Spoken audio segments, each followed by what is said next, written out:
ایک گزر گیا، ایک یہ جو گزر رہا ہے اور ایک کل آئے گا۔ معلوم نہیں، آپ فرماتے ہیں کہ کل جو آئے گا اس کو ہم اس دن سلامت رہے یا نہ رہے، اس لیے کل کا دن، گزشتہ کا دن جو گزر چکا، وہ دن عبرت اور نصیحت کا دن ہے۔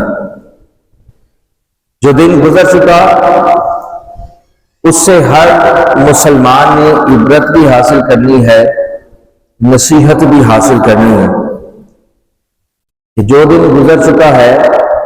اس دن کو میں نے کس طرح گزارا، اس دن میں نے کیا کیا غلطیاں کی، کون کون سی خطائیں کی، کون کون سی نیکیاں کی، کیا اس دن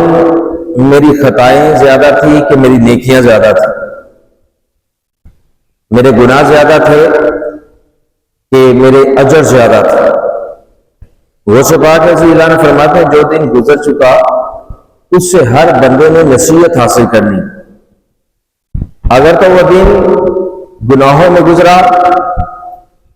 نماز کے بغیر گزرا، قرآن مجید کی تلاوت کے بغیر گزرا، غریبوں کی مدد کرنے کے بغیر گزرا، والدین کے ادب کے بغیر گزرا، تو پھر غوث پاک رضی اللہ عنہ فرماتے ہیں اس دن سے نصیحت حاصل کرو، عبرت حاصل کرو، آج کا دن ایسا نہ کرنا۔ تو جو تم نے دن گزار دیا وہ لکھا گیا، جس طرح تم نے وہ دن گزارا، اور جو